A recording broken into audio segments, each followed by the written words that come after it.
Now let's talk about bottleneck inflation. Bottleneck inflation, आप अपने mind में एक पिक्चर बना लीजिए बॉटल की।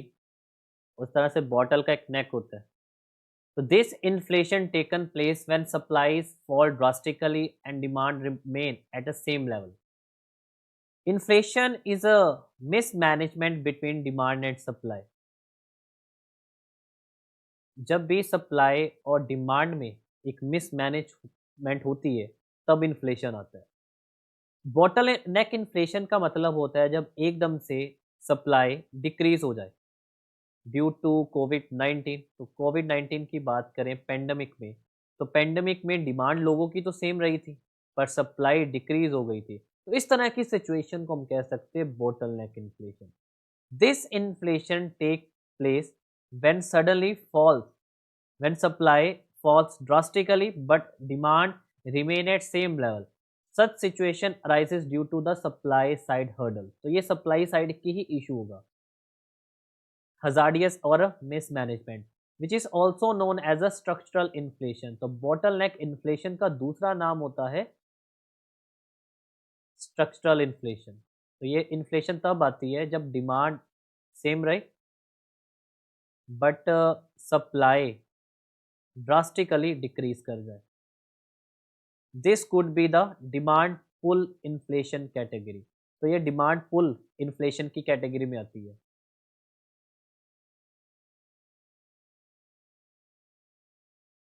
Next is core inflation. This is very important topic, core inflation. ये कोर इन्फ्लेशन टॉपिक यूरोप में, वेस्टर्न कंट्रीज में देखने को मिलता है।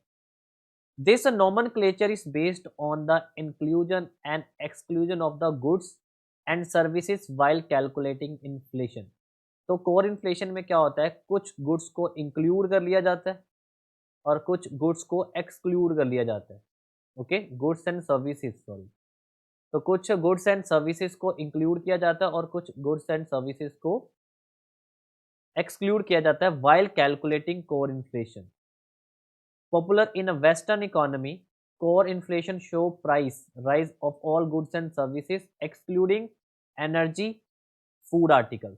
हम इन्फ्लेशन की बात करें, इन्फ्लेशन में जितनी भी कमोडिटीज हम लेते हैं, बिकॉज हम इन फ्यूचर क्लासेस में पढ़ेंगे सीपीआई एंड डब्ल्यूपीआई। तो सीपीआई और डब्ल्यूपीआई में टोटल कमोडिटीज होती हैं। तो उस कमोडिटीज में एनर्जी प्रोडक्ट्स, एनर्जी और फूड प्रोडक्ट्स को बाहर निकाल दिया जाए। जितने भी गुड्स एंड सर्विसेज है कमोडिटीज में, उसमें फूड आर्टिकल्स और एनर्जी को एक्सक्लूड कर दिया जाए। जो रिमेनिंग बचेगा, this is called the core inflation. Because food और energy is not issue in western country. Western countries में ना तो वहाँ पर एनर्जी का कोई इशू है, ना ही वहाँ पर फूड का इशू है। But you know these two issue are very crucial for India.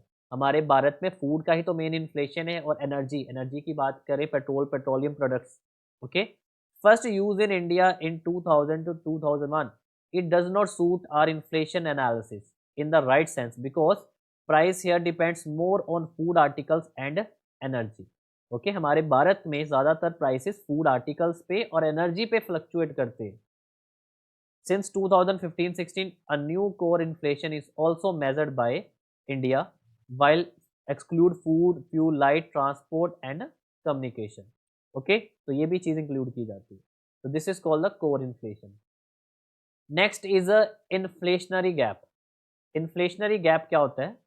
The excess of total government spending above the national income. हमारी भारत की जितनी इनकम है, नेशनल इनकम, और भारत का जितना एक्सपेंडिचर है, इसका जो डिफरेंस है, this is called the inflationary gap. और इन शॉर्ट इसको फिस्कल डेफिसिट भी कहते हैं। इसको फिस्कल डेफिसिट भी कहा जाता है। It is also known as a inflationary gap. Clear? The fiscal deficit is called the inflationary gap, and this is intended to increase the production level while ultimately pushes the price up to push up due to extra creation of money during the processes। So inflationary gap is a fiscal deficit, expenditure more than income।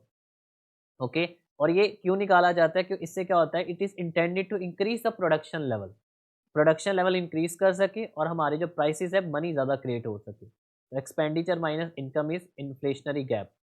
इसका opposite है deflationary gap.